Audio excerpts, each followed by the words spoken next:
CNRC के बाद एक नई क़यादत नौजवानों की उभरी है और उसे कैटर करने की ज़रूरत है, उसको सँभालने की ज़रूरत है, उसे गाइड करने की, उसको साथ देने की ज़रूरत है।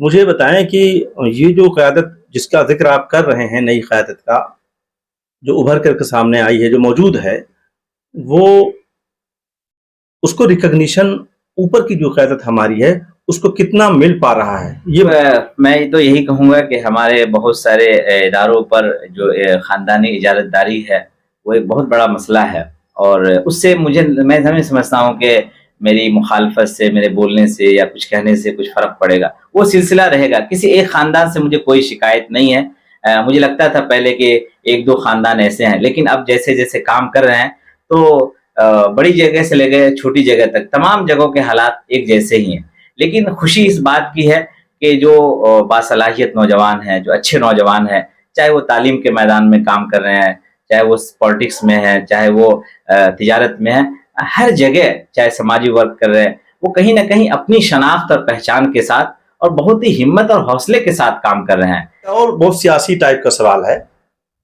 कि 4 तारीख का बड़ी लोग शिद्दत से इंतज़ार कर रहे हैं। पूरा देश इंतज़ार कर रहा है, मुसलमान, हिंदू सब इसमें शामिल हैं और मुसलमान कुछ ज़्यादा ही इंतज़ार कर रहे हैं और मुसलमान जो इंतज़ार कर रहे हैं वो तब्दीली चाहते हैं, सियासी तब्दीली चाहते हैं।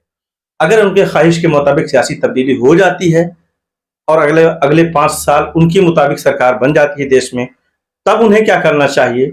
और अगर नहीं बन पाती है और फिर ये सरकार रिपीट होती है, जो जैसा कि उनका अपना मानना है कि हमारे मुताबिक नहीं है, तो उस हालत में, उस दबाव की हालत में शायद इन्हें अपना अमल और अपना रद्द-ए-अमल क्या होना चाहिए आपके हिसाब से?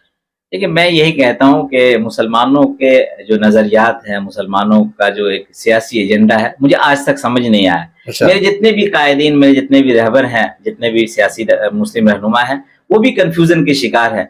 हर इंसान को बस अपनी तरक्की के वो ख्वाहिशमंद होते हैं और माशाअल्लाह कौम व मिल्लत पर सियासत करते हैं और जैसे ही वो राज्यसभा में या MLC, MLA बनते हैं, मंत्री बनते हैं, फिर वो कौम के रहबर नहीं बनते, बल्कि पार्टी के वर्कर बन जाते हैं।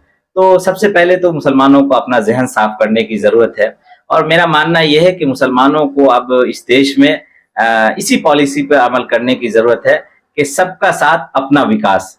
ये जो हम किसी को हराने के लिए कोशिश करते हैं, ये गलत है और ये सही नहीं है और हमारा इस्तेमाल होता रहता है और सियासी तौर पर मुसलमानों को बहुत ज़्यादा बेचैन होने की ज़रूरत नहीं है।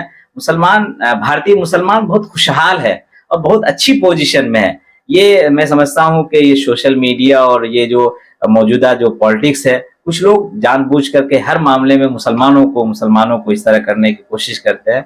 तो हिंदू मुसलमान वो कहीं न कहीं एक फैक्टर है, लेकिन उसके बावजूद आप अपनी मिसाल लीजिए, मैं अपनी मिसाल लेता हूँ। ये इस वीडियो को देखने वाले जितने भी हमारे अहबाब हैं, वो देखें कि आप मजबूत हुए हैं या कमज़ोर हुए हैं। क्या आप किस तकलीफ में अपने आप को महसूस कर रहे हैं? तो मुझे तो ऐसा नहीं लगता है। मुसलमानों को का अपना एक सियासी नज़रिया यही रखना चाहिए कि इस देश में अगर हमको रहना है, तो हमको सबके साथ मिलजुल करके रहने की ज़रूरत है और हमको किसी के बहकावे में आने की ज़रूरत नहीं है। चाहे वो कौम के नाम पर हो, मज़हब के नाम पर हो या सियासत के नाम पे हो, सब लोग आपका इस्तेमाल करते हैं। एक हिंदुस्तानी शहरी होने के नाते से आप एक अच्छे तरीके से रहिए और मिलजुल करके इस देश की तरक्की में, खुशहाली में हमको काम करने की ज़रूरत है। बहुत-बहुत शुक्रिया। Thank you.